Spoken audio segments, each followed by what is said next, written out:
Local info bye TS में मैं टीपू सुल्तान आप लोगों का स्वागत करता हूं।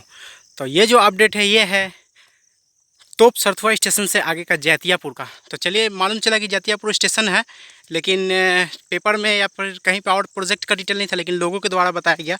और ऐसा लगता होगा आप लोगों को कि मैं गाड़ी से चलता हूँ, लेकिन देख लीजिए ये रूट कहीं पे भी गाड़ी की सुविधा नहीं है।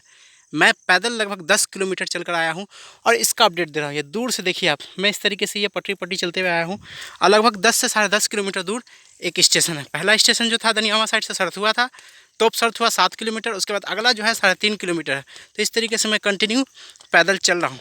तो मेरे पैदल चलने का मुआवजा ज़रूर दीजिएगा हमें, मेरे मेहनत का, और वीडियो लास्ट तक देखिएगा और हमें सपोर्ट कीजिए कि मैं बेहतर करूं, गाड़ी वगैरह से बेहतर अपडेट देने की कोशिश करूं। चलिए मैं पूरा अपडेट आपको दिखाता हूं। आगे का जैतियापुर स्टेशन है या हॉल्ट है या सिर्फ गांव है। तो ये लगभग इस तरफ जो है सारा काम कंप्लीट हो चुका है, सिर्फ इसे टाइट करना बाकी है। देखिए इस तरफ जो ये लोहा से जो ये इसको चाबी कहते हैं इसका, तो इसे पैक कर दिया गया और पूरे पटरी मतलब तोप सरथुआ से आगे से पूरा इसी तरीके से एकदम कंप्लीट है। और पटरी का वीडियो मैं दिखाना बेहतर नहीं समझा, इसलिए कहीं कहीं का अपडेट दिखा रहा हूँ जहाँ वर्क चल रहा है और जहाँ की काम चल रहा है, जो कि मैं आपको दिखा रहा हूँ।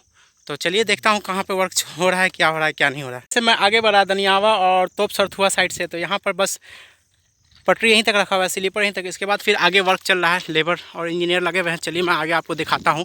यहाँ पर भी एक नदी क्रॉस करने के लिए पुलिया बना हुआ है और आगे काम चल रहा है साइड से। जैसा कि मैं बताया था आपको कि जो गोल गोल रहता है वो मट्टी चाटने के लिए रहता है। यहाँ पर भी एक नदी है और पुलिया क्रॉस करने के लिए है। देखिए यहाँ रास्ता नहीं है, लोग हेलमेट लेकर के बाइक से जो आए हैं तो हेलमेट लेके जा रहे हैं, मतलब उनको भी बहुत दूर चलना पड़ा होगा। ऐसा नहीं है कि सिर्फ हम ही चल रहे हैं। देखिए इस तरीके से, और शायद लैंड वगैरह के लिए आए होंगे।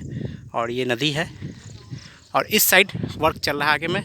देखिए लेबर और मज़दूर लगे हुए हैं, इंजीनियर लगे हुए हैं। चलिए मैं आपको आगे दिखाता हूँ। यहाँ पे भी देखिए मज़दूर लगे हुए हैं। इस तरीके से पटरियों को उठाया और लगाया जाता है, जैसा कि मैं बिहार शरीफ से पूरा रेलवे रूट पे दिखाया था आपको, तो उस तरीके से टांग करके यहाँ भी किया जा रहा है। और इस तरीके से नापी रहता है, धागा का जो बांधा हुआ है, और इसी के बीच बीच रखा जाता है। देखिए यहाँ पे कैसे लेबर लोग काम कर रहे हैं, इनके भी जज्बे को सलाम। और इसी हिसाब से इसके नाप पे बराबर जो दाग दिया हुआ है, धागा बांधा हुआ है, कपड़े का टुकड़ा बांधा हुआ है, तो उस तरीके से ये दिया जाता है।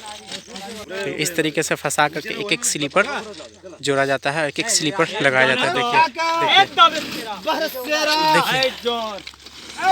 देखिए इस तरीके से एक एक स्लीपर जोड़ा जाता है। हम देख रहे हैं इसी से जो है कि एक एक स्लीपर लाया जाता है इसमें लगा करके, और ये स्लीपर आगे ले जा करके रखा जाता है। ये इसी के द्वारा जो है कि स्लीपर लाया जाता है। और आगे से कहीं चढ़ने का होगा तभी तो, क्योंकि बाइक भी आगे लगा हुआ है, यानी आगे कहीं पे चढ़ने का है। चलिए देखता हूँ आगे का अपडेट और आगे का वर्क दिखाता हूँ।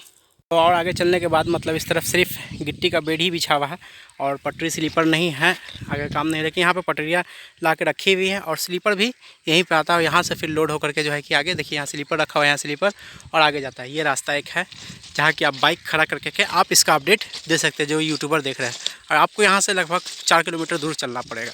अगर आप चल सकते हैं तो आप इसका अपडेट ज़रूर दें। मैं चाहूँगा कि और भी लोग इसे अपडेट करें ताकि हमारा और भी व्यूअर बढ़े। चलिए मैं आगे आपको और दिखाता हूँ। तोप सरथुआ चलने के बाद एक स्टेशन मिला यहाँ। ऐसे तो लोगों के द्वारा इसे जैतियापुर बताया गया, लेकिन चलिए मैं लोकल लोगों से मालूम करूँगा। और देखिए इस तरीके से दूर दूर तक गांव कस्बा बहुत दूर दूर है। और मैं इस तरीके से आपको दनियावा साइड से लगभग 12 किलोमीटर दूर, आपको 10 से 12 किलोमीटर दूर आपको लेकर के आया, और इस तरीके से मैं इसका अपडेट दे रहा हूँ। तो ये जो होने वाला ये सिंगल ही ट्रैक है। और ये ट्रैक में ये जो देख रहे हैं आप, ये अभी जो 180 की ट्रेन की स्पीड से जो चलाया जा रहा है, जो स्लीपर लगाया जा रहा है, वो स्लीपर इसमें यूज़ किया जा रहा है। मतलब ये काफ़ी हैवी स्लीपर होने वाला है, जिसका कि आपको इस ट्रैक पे बिछा हुआ देख रहा है। ऐसे ज़मीन तो पता नहीं चला है कि रेलवे की ज़मीन कितनी है, लेकिन कितनी लंबी प्लेटफॉर्म है ये क्लियर है। ये भी लगभग 1 किलोमीटर लंबा है। तो चलिए आपको और आगे दिखाता हूँ, स्टेशन दिखाता हूँ, कुछ झलक वहाँ का भी दिखाता हूँ।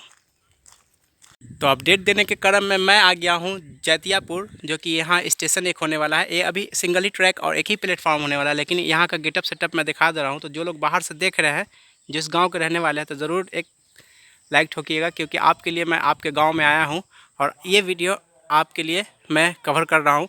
और स्पेशल उन लोगों के लिए जो इस रूट को पसंद करते हैं और इस बिहार के प्रोजेक्ट को देखते हैं और विकास देखते हैं। तो देखिए इस तरीके से ये स्टेशन का गेटअप सेटअप ये छोटा अभी होने वाला है, लेकिन फ्यूचर में ये भी बहुत बड़ा होगा, क्योंकि ज़मीन रिक्वायर किया गया है। अभी कंस्ट्रक्शन उस तरीके से नहीं चल रहा। चलिए अब मैं दिखाता हूँ, ये इसका एंट्रेंस है। ये इंट्रेंस होने के बाद फिर आगे टिकट काउंटर इस साइड होगा कहीं पे भी, तो कहीं पे भी टिकट काउंटर हो सकता है, ये कोई ज़रूरी नहीं है। और इस तरीके से यहाँ पर वेटिंग हॉल रहेगा। बाकी बाथरूम की सुविधा है यहाँ पर, जो आप देख रहे थे फ्यूचर में बाथरूम की भी सुविधा होने वाली है। तो इस तरीके से ये जैतियापुर स्टेशन का मैं कवर किया। और इस तरीके से ये जो है ये टिकट काउंटर है, तो देखिए। तो ये जो है गोसपुर जो जैतिया है, मतलब स्टेशन का नाम रखा सकता है, लेकिन जो जगह का नाम है गोसपुर और जैतिया मिल करके है यहाँ पे। तो फ्यूचर में क्या होता है स्टेशन का नाम, वो तो फ्यूचर के ही हिसाब से डिपेंड करेगा। तो इस तरीके से मैं पूरा आपको ये स्टेशन घुमाने की कोशिश किया। नाम में कुछ गलती हो सकती है, इसके लिए माइंड मत कीजिएगा, क्योंकि अभी नाम इसका क्लियर नहीं है। जब यहाँ पे लिखा हुआ आ जाएगा तो उस वक्त मैं फिर आपको अपडेट करूँगा कि इसका ओरिजिनल नाम क्या है, किस हिसाब से रखाएगा। तो अगर नाम में ऊँच नीच हो तो इसके लिए माइंड मत कीजिएगा, थोड़ा सा इस चीज़ को इग्नोर कीजिएगा, क्योंकि हम खुद कंफर्म नहीं है अभी कि इसका नाम क्या होने वाला है। लेकिन जो मैप के हिसाब से देखा और जो जाना, जो पेपर के हिसाब से देखा, तो मैं आपको कवर किया। और इस तरीके से सीधे फैजल चक अभी चलना है हमें 4 किलोमीटर, और इस साइड से मैं लगभग 11 किलोमीटर आपको लेकर के आया दनियावा से लेके कंटिन्यू। तो वीडियो में बने रहिए, किसी और अपडेट में फैजल चक का अपडेट रहेगा। तो वीडियो कैसा लगा ज़रूर बताइएगा। ये वीडियो देखने के लिए थैंक यू।